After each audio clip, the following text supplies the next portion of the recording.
Oi, pessoal.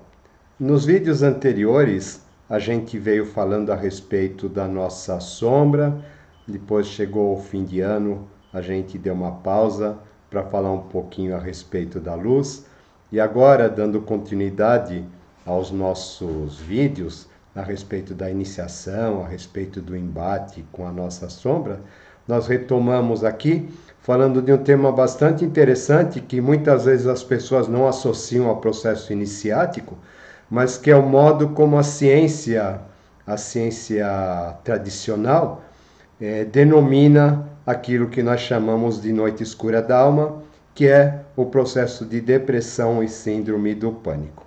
Não estou dizendo com isso que seja exatamente a mesma coisa, mas estou querendo mostrar para vocês que existe algo muito parecido sendo trabalhado no tocante a esses aspectos. Muitas vezes, é claro, existem os fatores químicos, as reações do nosso cérebro que acabam provocando esse tipo de coisa, né? Outras vezes isso pode acontecer em decorrência do processo de desenvolvimento espiritual e do contato com a própria sombra. Como isso acontece? Conforme eu disse para vocês, logo que nós nascemos, nós sentimos aquele impacto com o mundo que nos rodeia. Inicialmente nós estávamos num plano ideal, num plano onde nós éramos supridos, nós éramos alimentados, nós tínhamos calor, nós tínhamos silêncio. O plano onde nós estávamos integralmente conectados com aquele universo que nos rodeava, que era o ventre da nossa própria mãe. E num determinado momento nós somos retirados desse plano perfeito, desse mundo ideal, e somos obrigados aqui a conviver com a dor, com o sofrimento, né? Como eu já disse, respirar dói, tudo é muito barulhento, enxergar dói, os sentidos eles estão sendo desenvolvidos, a nossa limitação, a nossa restrição, tudo à nossa volta é muito grande, é muito agressivo. Esse simbolismo ele é bonito, esse simbolismo ele representa bem a questão da perda, né, ou da saída do paraíso e o ingresso no mundo convencional.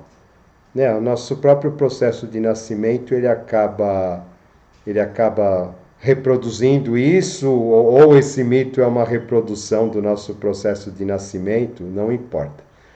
O que ocorre é que nós, nesse momento em que nós entramos em contato com esse mundo, né, que ocorre um processo de morte em relação ao mundo anterior, e os nossos sentidos nos levam a todas essas sensações, nós acabamos formando aquilo que chama a nossa ferida, o nosso ponto fraco, a nossa sombra, né, que é o embrião da nossa sombra, e a partir dela vai se estruturar toda a nossa personalidade, baseado nas nossas necessidades de aceitação, nossas necessidades de afeto, de segurança, de sobrevivência e assim por diante. Ocorre que essa estrutura ela vai determinando pontos de escape. Tá? Os dois pontos de escape principais, um deles vai ser relacionado à questão instintiva. O instinto diz assim, eu preciso sobreviver a qualquer custo. O outro ponto vai estar associado mais à questão mais emocional. Eu preciso de colo, eu preciso de apego, eu preciso de segurança. E cada um de nós vai estabelecer diferentes caminhos, tanto para acessar essa questão instintiva, quanto para acessar essa necessidade de colo, essa necessidade de cuidados, né? De sermos cuidados. Em função disso, essas capas elas vão aparecendo, tá bom? Por exemplo, né? Eu posso, de repente, estar num meio, né? Posso ter surgido no meio, onde eu percebo que se eu me mostrar uma pessoa estudiosa, uma pessoa dedicada, eu vou ser notado e eu vou ser valorizado. Tá? Do mesmo modo, eu posso me mostrar uma pessoa guerreira, uma pessoa briguenta, ou eu posso me mostrar uma pessoa sensível, eu posso me mostrar um artista. Tá bom? Cada um vai formular, né, dentro daquilo que tem, dentro da bagagem evolutiva que traz, a veste com que vai reagir, né, de modo a se proteger, né, e ao mesmo tempo ser aceito pelo mundo que o rodeia. Ocorre que essas saídas, elas nem sempre são possíveis. A grande questão, né, a grande questão é que, por algum motivo, numa determinada época, alguma dessas saídas nos é vedada, ou ambas as saídas nos são vedadas. A gente não tem nenhum lado instintivo para correr, nenhum lado afetivo para correr. Tá, eu estou sendo assim muito simplista, tá bom? A questão é muito mais complexa, mas eu acredito que a partir daí dá para vocês entenderem. A partir do momento em que eu não tenho mais uma saída para onde recorrer, eu sou obrigado a entrar em contato com a minha dor. E no momento que eu entro em contato com essa dor, essa primeira dor, eu entro em contato com a ideia de morte. Tá? A morte, ela representa o quê? Né? Ela representa nada mais, nada menos que aquele medo primitivo, aquele medo primeiro que o nosso cérebro registrou no momento em que nós demos o start nele, né? A partir desse plano. E a partir desse primeiro implante, né? A partir dessa primeira programação, ela vai acabar servindo de base para tudo. Como a gente percebe, né, uma vez que a gente chega nesse ponto mais primitivo de todos, no qual tudo está apoiado, todas as estruturas elas são abaladas. E a partir do momento em que todas essas estruturas são abaladas, nós somos forçados ao nosso processo de reconstrução. Daí a questão de dizer que a iniciação se trata de um processo de reconstrução, tá? E a depressão também é um processo de reconstrução. A gente faz uma ideia muito errada do que seja a depressão. A gente escuta as pessoas usarem essa palavra assim de um modo muito cotidiano, né? Ah, estou deprimido por causa disso, estou deprimido por causa daquilo. Ai, meu Deus, que depressão, sabe? Não é nada disso. A depressão é um processo que, quando a gente vai perceber, a gente já foi capturado. É um instante em que nós olhamos para nós mesmos e nós não nos reconhecemos. E aí vem aquela questão: o que eu estou fazendo comigo? Por que eu estou fazendo isso comigo? E a mente fica procurando uma razão. E a partir do momento que a mente fica procurando uma razão, todas as nossas questões mentais, tudo aquilo que não está resolvido dentro de nós, tudo aquilo que é duvidoso, vem à tona. Porque a gente sente uma necessidade absurda de compreender o que está acontecendo com a gente. Esse processo é um processo irracional.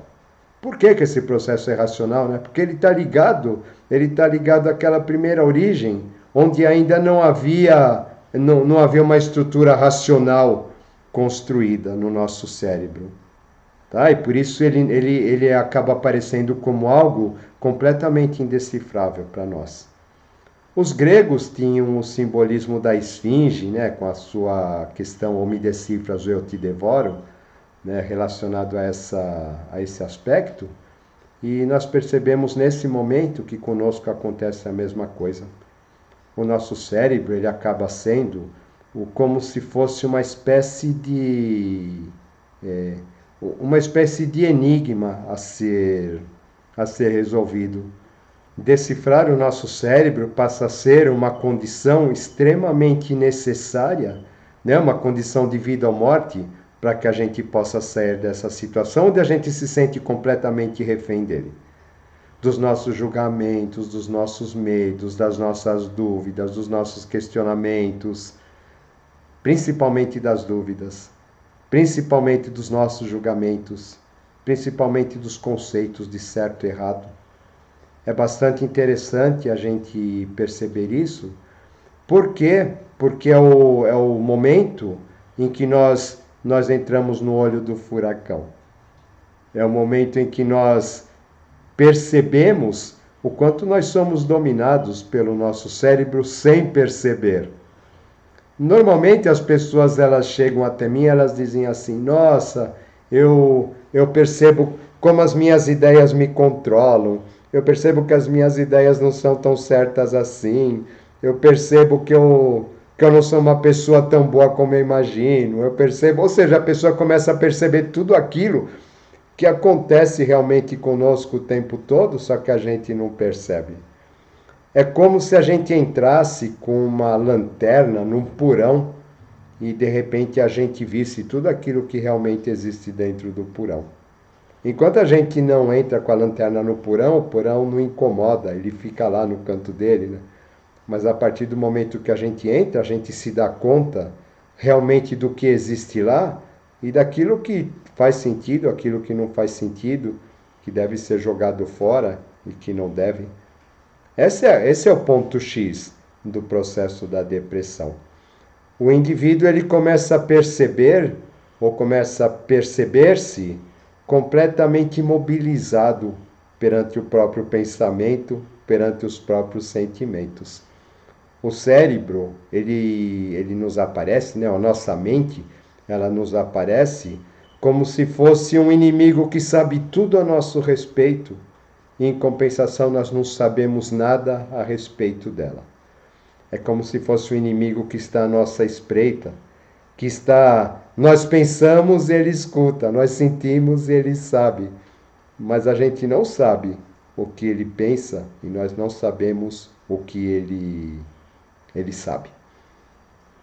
Né? E isso daí eu costumo dizer que é quando a impressão que se tem é que ele se volta contra a gente mesmo. Nesse momento, tudo aquilo que a gente aprendeu, que a gente estudou, que a gente aprendeu, a gente acaba fazendo com que esses conhecimentos se voltem contra nós mesmos. E a gente vai falando, não, mas e se isso? E se aquilo? E se outro? Cada solução que a gente encontra, cada decisão que a gente toma, tem tantos questionamentos, tantos questionamentos, tantos questionamentos, que a gente acaba desistindo, a gente se sente derrotado. A gente não tem certeza de nada. A gente não tem certeza nem de nós mesmos. Essa confusão ela vai aumentando com o passar do tempo e a pessoa ela fica completamente sem condições de reagir a ela mesma. E a partir daí o que acaba acontecendo, ela a partir desse momento, todas as fragilidades, todas as vulnerabilidades, elas vêm à tona. Ou seja, né, aquelas fragilidades daquela criança que nasceu, na verdade, elas estão sendo acionadas novamente. E a partir desse momento, nós nos tornamos crianças, nós nos tornamos indefesos, nós nos tornamos frágeis. É um momento em que tudo aquilo que nós trazemos de mais primitivo vem à tona. Isso nos apavora, isso nos aterroriza. A questão da síndrome do pânico, ela tem muito a ver com isso. Ou a questão iniciática do terror do umbral, ela tem muito a ver com isso. Porque realmente a sensação que se tem é de pânico. Tá? Por um lado, o que acaba acontecendo durante esse processo, né? Esse estar mal com a gente mesmo, num ponto extremo, faz com que a gente comece a questionar o porquê da vida, qual que é a razão da vida. E ao mesmo momento em que a gente questiona a vida, a gente começa a questionar a morte. E a ideia da morte, ela vai ficando cada vez mais presente. A ideia da morte vai tomando vulto e a gente começa a pensar constantemente nisso.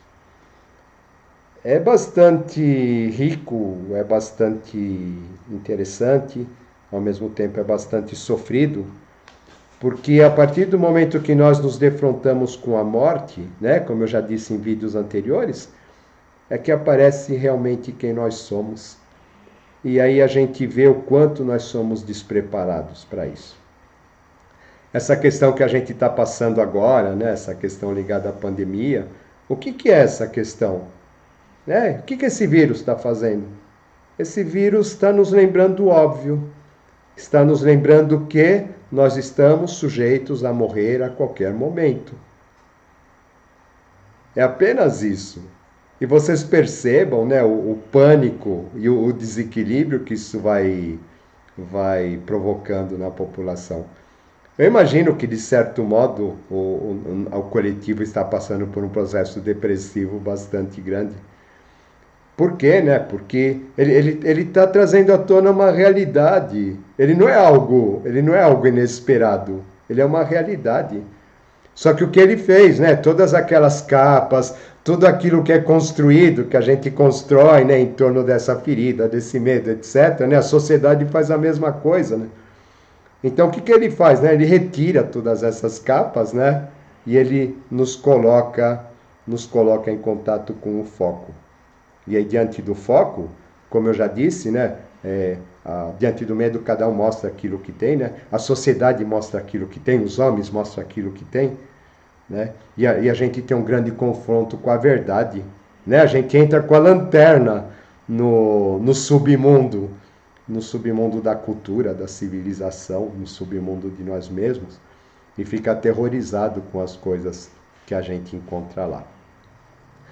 A questão depressiva, ela é muito rica, tá? Porque essa questão do confronto com a morte, etc., ela nos faz fazer uma espécie de julgamento.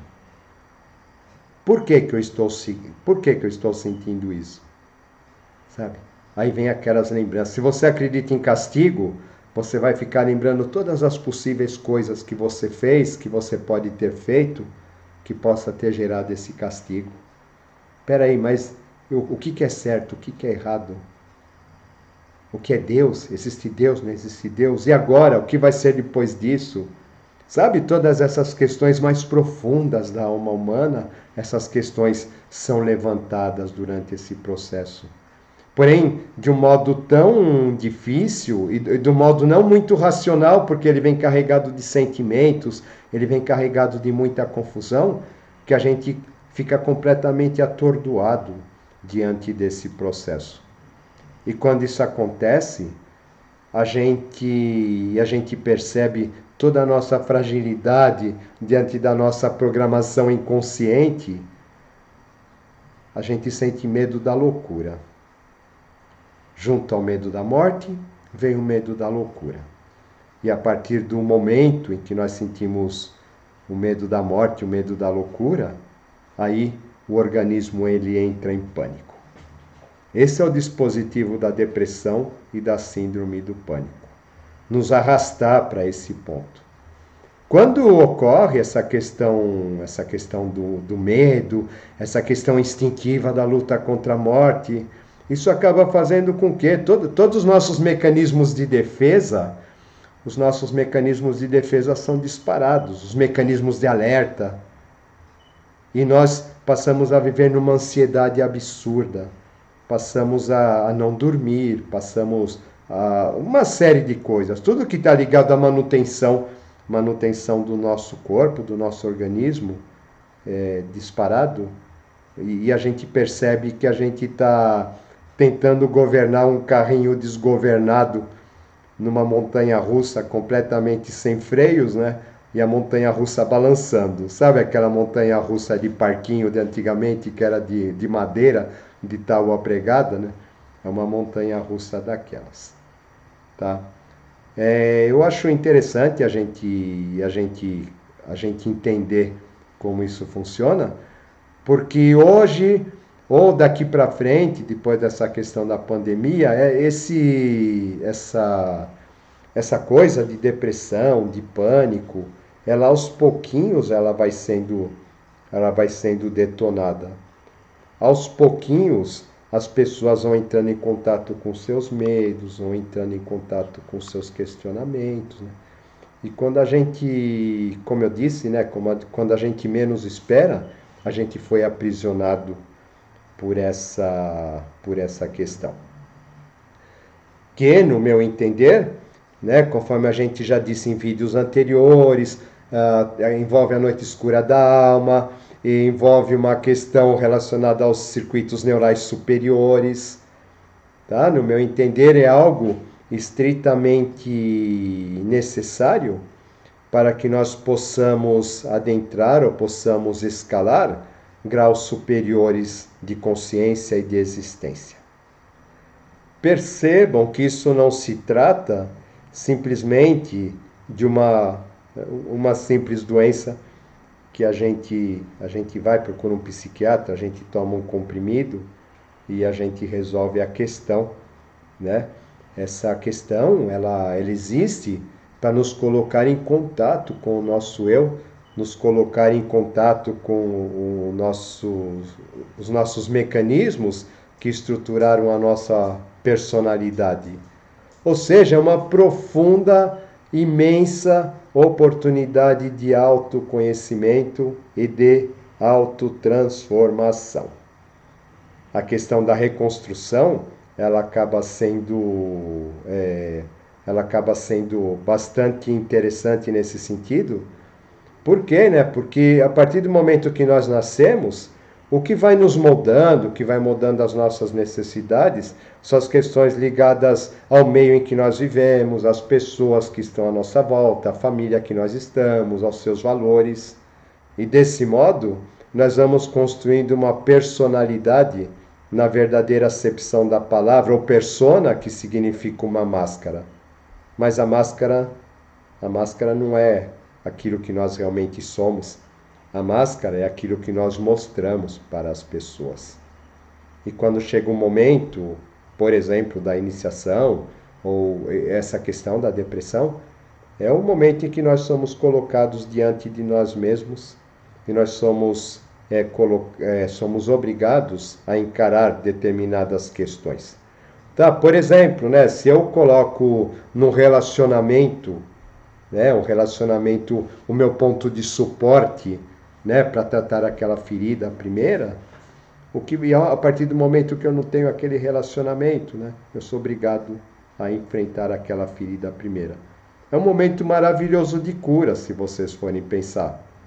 Porque a partir do momento que eu trato aquela ferida, eu não preciso mais do relacionamento onde depositar a obrigatoriedade, a obrigatoriedade de tratá-la. Eu consigo tratá-la por mim mesmo. E isso acontece numa série de outros comportamentos, que, como eu já disse logo no início, esses comportamentos são aqueles que a gente vai construindo, de modo em busca da nossa aceitação, da nossa segurança e etc. Quando a gente se propõe ao autoconhecimento, na verdade a gente está se propondo a isso.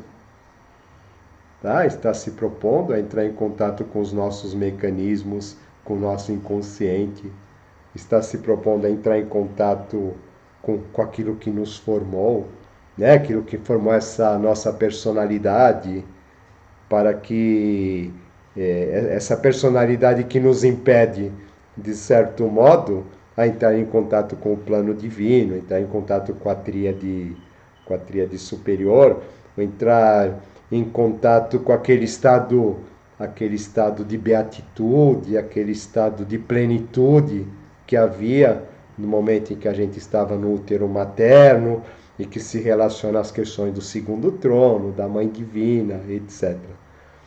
Vocês percebam, que são processos parecidos. Talvez a depressão ela não seja algo que uma pessoa procure. Longe de mim querer dar uma abordagem científica do que seja a depressão sobre esse aspecto e a síndrome do pânico, mas procurando entender o que significa esse processo diante das questões espirituais e das questões que a gente vem trabalhando aqui no canal, no tocante à evolução, autoconhecimento, combate com a própria sombra e assim por diante. É importante que a gente entenda isso. Muitas vezes as pessoas elas imaginam assim o processo evolutivo ou o processo iniciático como sendo simplesmente eu vou adentrar em uma escola qualquer, e ali eu vou tomar posse através da leitura, tá? Eu vou tomar posse de um conhecimento secretíssimo, que ninguém pode saber, mas quero que todos saibam que eu sei, né? Esse conhecimento, para que isso me valorize, isso me dê valor, né? Muitas vezes a busca da iniciação, a busca da espiritualidade, ela faz parte daquele nosso processo de ocultar a nossa ferida, de se esconder de nós mesmos. E tudo aquilo que a gente busca com sinceridade de propósito nos é dado. Aí aquela história, né? Ó, cuidado com o que vai pedir para Deus, que vai que Ele te atende, né? E às vezes a gente fica pedindo autoconhecimento, né? No momento que ele vem, isso daí acaba não sendo nada cômodo, né? Porque os conhecimentos que a gente tem através de leituras, etc., eles muitas vezes, no momento em que nós tentamos não, né? No momento em que nós os vivenciamos na prática, eles ganham assim um aspecto muito diferente daquilo que a gente imaginava. É bastante importante que a gente tenha isso em mente, né? Porque o contato com a gente mesmo, inevitavelmente ele vai nos levar para esse processo, tá? Esse processo, volta a dizer que é muito... Eu não vou dizer que é o mesmo, né?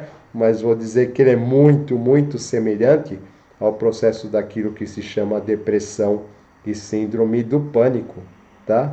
Ou, de repente, possa ser a mesma coisa, só que nomeado de maneiras diferentes pelo ocultismo e pela ciência, como eu já disse, já que ambos nos levam a entrar em contato com a nossa sombra e nos obrigam a nos reestruturar, reconstruir a partir dela.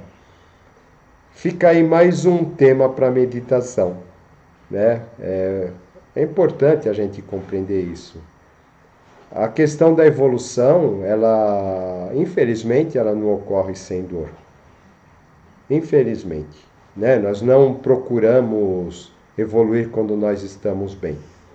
As pessoas, em sua grande maioria, elas vão procurar um caminho espiritual, elas vão crescer, elas vão evoluir a partir do momento que elas possuem conflitos dentro de si, né? Ou que elas possuem algum conflito fora de si também. Mas é importante, o conflito ele existe.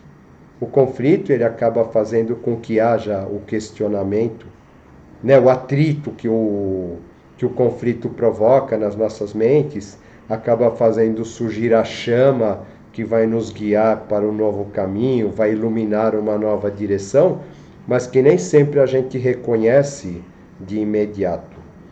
Quando a gente está passando por um processo de depressão, síndrome do pânico, noite escura da alma, não importa o nome que a gente dê, a gente tem a certeza que é nesse momento em que a luz que surge do atrito, desse atrito imenso que nós temos com nós mesmos, dessa necessidade imperiosa, essa necessidade visceral, né? Uma necessidade praticamente de sobrevivência, de sobrevivermos a essa questão. Na verdade, essa luz, né, resultante de tudo isso, é a presença do próprio Mestre manifestado nas nossas vidas, que a gente não reconhece. Como eu disse no vídeo anterior, ele sempre vai surgir no momento mais difícil, sempre vai surgir na hora mais escura. Ele é aquela primeira estrela que ilumina o amanhecer, anunciando um novo período. Quando a gente fala em noite escura da alma, a gente fala também em conexão com a tríade superior. Nós estamos falando do momento de reimpressão de circuito. Isso eu não falei ainda em vídeo nenhum, né? Mas o quinto circuito neural, por ser um circuito de renascimento, é um circuito de reimpressão. Ou seja, ele nos dá a oportunidade de tudo aquilo que foi impresso no momento do nosso nascimento, ser revisado, ser reformulado, para que a gente, ao nascer, para um estado novo de consciência, a gente tem a oportunidade de nascer de modo diferente, né? Construindo o nosso ser, a nossa personalidade, a partir daquilo que nós realmente somos e não daquilo que nós gostaríamos que os outros vissem em nós. E a partir desse momento acaba sendo um momento de conexão com a nossa própria essência. A nossa própria essência que representa exatamente isso, né? Aquilo que nós realmente somos. Tá, e não esperem dessa própria essência alguma coisa divina, santificada. Ela não é nada disso, sabe? O nome dela é plenitude, o nome dela é compreensão, o nome dela é aceitação, sabe? Tolerância, amor incondicional, tá? É tudo isso daí. Tudo aquilo que nos leva a compreender melhor o outro e ser menos julgadores e ser menos inquisidores, né? E ser menos pessoais nos nossos julgamentos e nas nossas questões. Tá bom, pessoal? Acho que é isso aí, tá? Abração e até mais.